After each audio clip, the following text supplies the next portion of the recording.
meninggal sebagai pahlawan lalu terinkarnasi dan tiba-tiba aja lu itu malah diasuh oleh sosok mommy vampir yang cakep banget gitu cuy. Nah jadi makanya bakalan gue bahas kali ini akan itu berjudul Nakama wo Mamotte Shindera. Sisanya baca aja sendiri anjir karena judulnya itu kayak panjang banget gitu cuy. Nah jadi seperti apa kan jalan cerita manganya. By the way ya jangan lupa gitu cuy untuk menekan tombol like dan subscribe ya kan. BTW ini tuh manga ecchi ya kan. Jadi kalau sama kalian puasa mending skip aja sih. Dan langsung aja kan kita gasin ke bahasan alur cerita makanya cuy. Oke, awal mula cerita kita dilihatin di kastil Raja Iblis kalau ternyata regu pahlawan itu udah berhasil mengalahkan si Raja Iblis cuy. Namun karena para pahlawan tuh lengah ya kan, di momen ini si Raja Iblis itu ingin meledakkan diri dan ingin membunuh para pahlawan juga. Tapi di kala momen krusial ini ya kan, di saat rekan-rekan pahlawan gak bisa menahan ledakan ini, tiba-tiba muncul gitu cuy seorang rekan pahlawan yang langsung maju ke depan dan melindungi para rekan pahlawan yang lain. Dan dirinya ya kan itu langsung ngasih perintah kalau ya berikan miracle kepadanya gitu cuy, karena dia itu akan merubah sebuah takdir.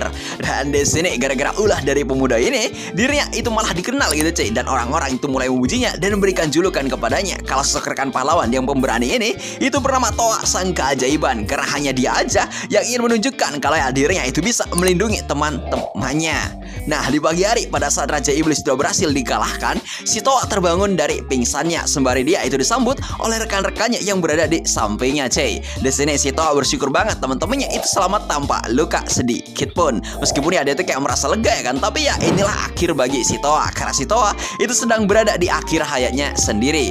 Menurutnya ya kan tempat mati ini adalah tempat paling terburuk ya kan, karena dikelilingi oleh tangisan dari teman-temannya. Di sini si pahlawan dan semua rekan-rekannya si Toa sangat bersedih gitu cuy, dan kagak mau si Toa meninggal begitu aja. Nah ya kata Toa, dia itu sebenarnya sudah pernah mati satu kali, dan berkat reinkarnasi ini dirinya tuh kayak memiliki kekuatan aneh yang disebut menciptakan sebuah keajaiban. Ya di sini kata dia ya kan, skill ini tuh gak ada keren-kerennya itu cuy. Sampai pada akhirnya dikala tangan Toa itu kayak terangkat, pada akhirnya itu cuy si Toa itu pergi meninggalkan rekan-rekannya. Ya semua orang di sini tuh sangat bersedih banget gitu cuy akan hal ini. Meskipun ya sebenarnya karena skill mengubah takdir ini ya kan, itu kayak ngebuat si Toa jadi harus membayar gitu cuy. Kalau semua ya bayaran atas berubah takdir ini itu ya bebannya kepada dirinya dia sendiri. Tahu ya meskipun udah begitu kata si Toa, dirinya tuh kayak masih bersyukur karena dirinya itu berhasil menyelamatkan teman-temannya. Ya meskipun di sini pada akhirnya si Toa itu malah sekarat gitu cuy. Nah di sini kan teman-temannya itu sangat tidak rela gitu cuy. Bahkan ya sosok rekan elfnya dia yang bernama Selen itu ingin menjual jiwanya untuk menyeret paksa si Toa dari nerakanya dia agar dia itu kayak tetap kembali hidup. Dan rekan pahlawan yang lain yang bernama Lilis itu akan selalu mengingat keberadaan si Toa, mau itu dalam mimpi ataupun hanya dalam sebuah ilusi semata. Hingga pada akhirnya si Toa itu beneran meninggal cuy. Nah di dunia yang lain di sebuah hutan tiba-tiba ada dua seseorang gitu cuy yang lagi membuang seorang bayi di tepi jurang bekas si Toa itu kayak dibunuh di sono. Ya si Toa yang baru aja terinkarnasi di sini itu ya bingung ya kan sama hal yang baru aja terjadi kepadanya, karena ya bukannya happy ending karena udah mati ya kan dipelukan teman-temannya sendiri, dia itu malah terinkarnasi lagi, dan pas baru terinkarnasi dia itu malah mau dibuang anjir dan bahkan ditinggalkan di dalam hutan aja. Bahkan ya di sini gara-gara si Toa itu kayak berteriak ya kan gara-gara menangis, tiba-tiba si Toa itu kayak memancing seekor monster datang ke tempatnya dia gitu cuy. Ya niatan si Toa dia tuh bakal mengalahkan monster ini menggunakan kekuatan miracle miliknya. Namun sayangnya ya kekuatan dia itu nggak aktif cuy. Dan saat dirinya berpikir jika tamat sudah riwayatnya dia, tiba-tiba si Toa mengingat para rekan-rekannya cuy. Dan saat dia tuh kayak berteriak minta tolong, tiba-tiba muncul seseorang yang terbang di hadapan dia. Dan kita ditunjukin sama sosok Momi yang malah mengalahkan para monster yang akan menyerang si Toa gitu cuy. Di on ini kan si Momi ini tuh bilang kalau ya ternyata dirimu itu sudah ditinggalkan oleh takdirnya sendiri. Dan di momen ini Momi ini tuh mengenalkan dirinya kalau nama dia itu adalah Astrepia Reintal dan dirinya itu adalah seorang vampir. Nah karena kemunculan si Astrepia, si Toa itu sadar kalau ya di kehidupan lamanya sosok vampir itu ya emang ada gitu cuy. Namun ya karena keberadaannya yang jarang banget muncul, itu kayak ngebikin sosok vampir jadi kayak sosok yang langka banget. Apalagi aura vampir di hadapannya dia itu kayak udah seperti Raja Iblis yang sangat kuat banget. Nah di sini ya kan setelah si Astrepia menggendong tubuhnya si Toa, dia bilang kalau ya vampir dan manusia itu bermusuhan karena vampir itu haus akan darah, makanya mereka itu akan selalu memburu seluruh umat manusia.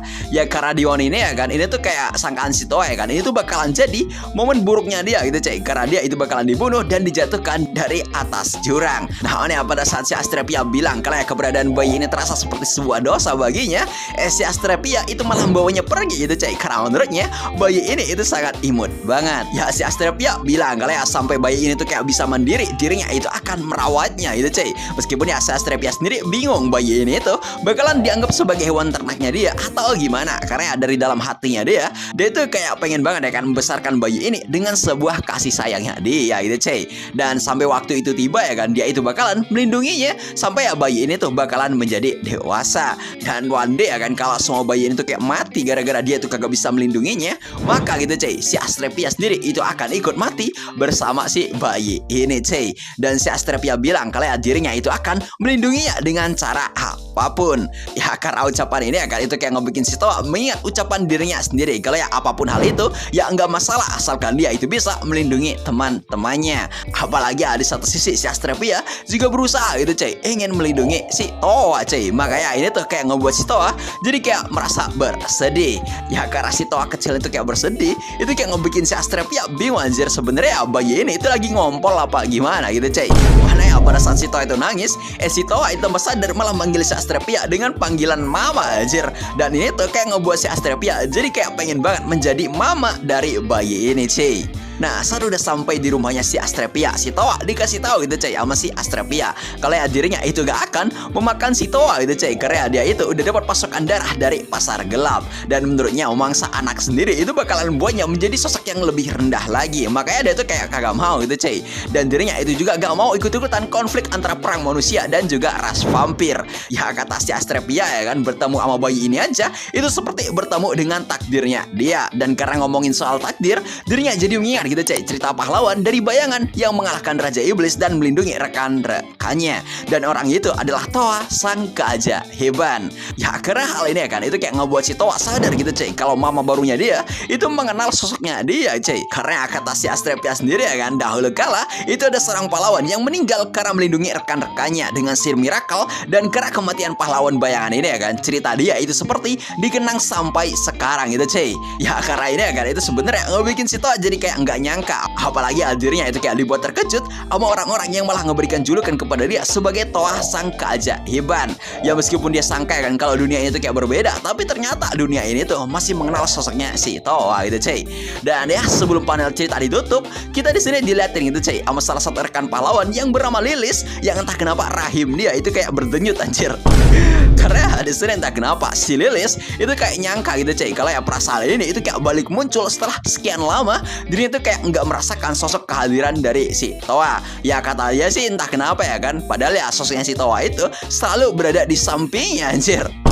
Ini sih kata gue bakalan jadi plot twist anjir, karena ya yang di hadapan dia itu sebenarnya bukanlah si Toa, melainkan ya ilusi semata itu coy. Ya jadi gimana menurut kalian ya kan? So mungkin sekian dulu ya kan untuk part 1 dari manga ini, dan ya mungkin sekian dulu konten kali ini. Gue disini undur diri, see you next time, sampai jumpa lagi cuy.